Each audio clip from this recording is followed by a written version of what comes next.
ketika keadaannya hari ini begini, ketika semua aturan hukum diterabas untuk kepentingannya, semua lembaga diadu hanya untuk kepentingannya, maka kita jangan pernah menutup semua keburukan itu dengan berbagai macam kebaikan yang telah dilakukan.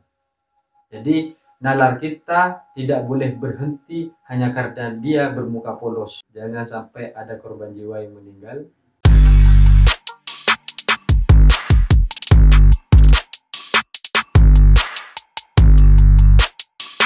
Hai kawan ghosting, harus berapa kali kita memberikan pernyataan bahwa aku mencintaimu, sehingga kemudian berbagai macam pernyataan itu dapat kita lakukan, dapat kita rasakan. Harus berapa kali kita mengatakan bahwa kita mencintai bangsa Indonesia dengan berbagai macam suara yang kita kerahkan, supaya ini nih dapat terasa kepada masyarakat dari hasil-hasil yang kemudian telah diupayakan. Hari ini DPR RI sedang melakukan rapat untuk kemudian melakukan pengesahan revisi Undang-Undang Pilkada. Kita ngerti bersama bahwa tujuan, satu-satunya tujuan dari revisi Undang-Undang Pilkada, ya cuma buat Kaisang, nggak ada lagi. Ya kan? Kenapa bisa begitu? Ini sudahlah, kita capek bicara soal ini. Pokoknya semua yang dilakukan hari ini tentang DPR untuk kemudian mengesahkan Undang-Undang Pilkada salah. Sudah, itu saja. Karena maksud dari berbagai macam ini kan sebenarnya ingin melawan putusan MK gitu kan. Dan MK ini kan ketetapan final yang bahkan kemarin gitu, ketika Anwar Usman memutuskan akhirnya Gibran bisa nyalon dengan berbagai macam polemik gitu kan. Mau gak mau kita tetap nerima gitu, karena itu sudah paling akhir, itu sudah gitu. Sudah mengikat ke semua lini dan itu hukum tertinggi yang kemudian ada di Indonesia gitu.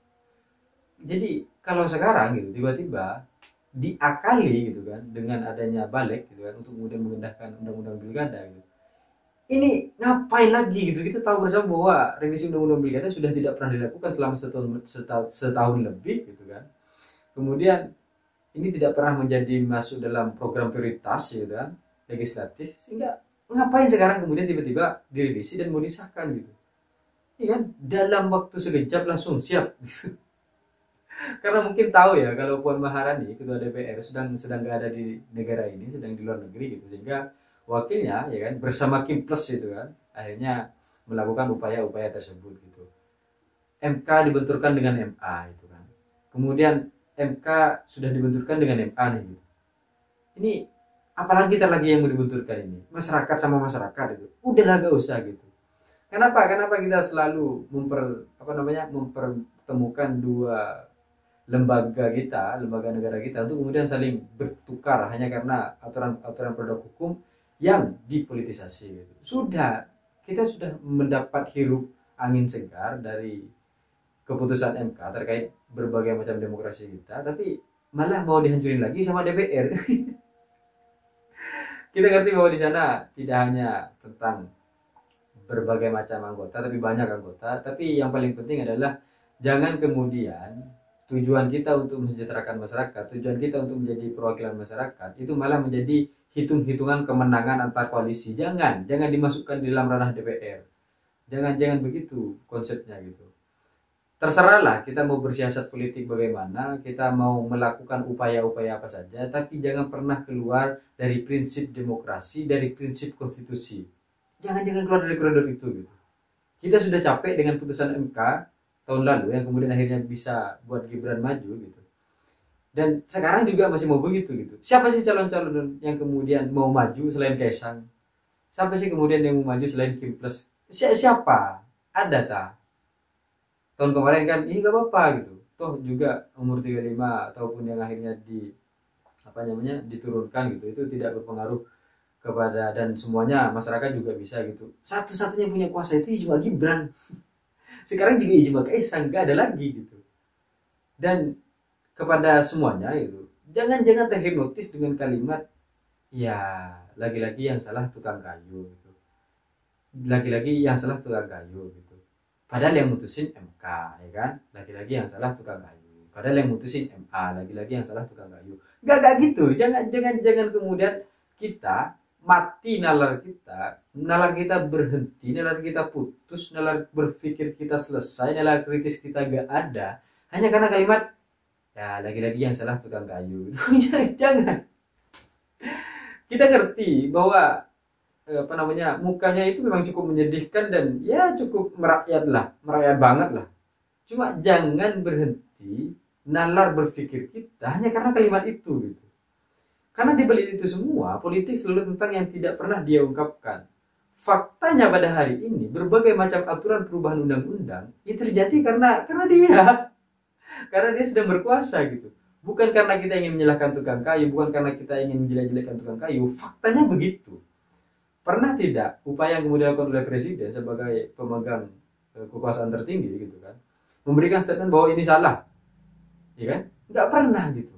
Bahkan ketika hari ini DPR ingin melakukan berbagai macam hal untuk kemudian menganulir putusan MK gitu kan, dengan akal-akalannya gitu, akalan-akalan Kimpus ini gitu kan, akhirnya nggak pernah buat statement. Bilangnya ya saya menghormati ya kan apa yang kemudian menjadi wewenang lembaga tersebut, saya menghormati apa yang udah menjadi wewenang lembaga tersebut gitu. Ini kan ada peran eksekutif juga gitu kan. Apa jangan-jangan kemarin pergantian Menkumham itu karena ingin melakukan hal ini gitu, sehingga Yasona Lawli karena dia kader PDIP kemudian dibuang, ya kan? Kemudian Menkumham yang baru harus mengikuti instruksinya untuk kemudian mengakali berbagai macam proses hukum sehingga nanti ya, revisi ya, keputusan MK yang sudah ditetapkan hari ini itu dapat dianulir dengan revisi undang-undang yang dilakukan oleh DPR. Kan iya, kan kampret gitu kan. Jadi apalagi yang kemudian harus dilakukan oleh kita ini untuk kemudian menyampaikan semua itu salah gitu. Jadi sekarang ini tidak ada persoalan, tidak ada urusan antara Anies dan PDIP, kepentingan Anies ataupun kepentingan PDIP, tidak ada urusan gitu. Meskipun kita tahu bahwa selalu ada yang diuntungkan dari berbagai macam hal, tapi ini tidak ada urusan terkait dengan kepentingan Anies untuk nyalon, terkait dengan kepentingan PDIP untuk mencalonkan, nggak ada. Tidak ada urusan soal itu. Ini adalah tentang bagaimana kemudian perubahan aturan hukum yang ada, ya kan, dilakukan hanya untuk kepentingan satu orang, hanya untuk kepentingan satu keluarga gitu. Padahal dulu orangnya pernah bilang bahwa ngapain sih gitu, masih ngandelin pemerintahan gitu kan, masih ngandelin bapak di pemerintahan, kalau bisa kerja sendiri, deso dan sebagainya gitu kan. Sudahlah cari kerja sendiri dan sebagainya. Tapi faktanya nggak begitu dia. Ternyata dia sendiri yang deso, Kaisang sendiri yang deso. Akhirnya kan sudahlah, tidak usah yang kemudian akhirnya mempersoalkan berbagai macam hal ini gitu kan.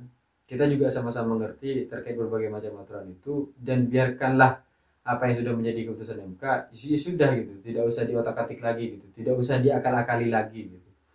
Dan kepada semuanya, tidak ada urusan, tidak ada keterlibatan atau tidak ada kepentingan dan antara Anies dan PDIP agar kemudian bisa mencalonkan, akan kemudian bisa calon, tidak ada urusan. Ini soal demokrasi kita, ini soal konstitusi bernegara kita yang kemudian harus kita jaga.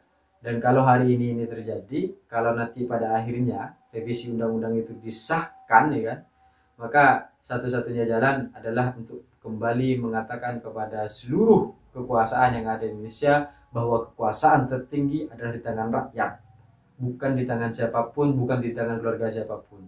Maka kalau akhirnya nanti Raja Jawa itu yang katanya ngeri-ngeri sedap, kata Bahlil gitu ya, ini perlu dikasih peringatan bahwa yang paling ngeri-ngeri sedap ya rakyat gitu.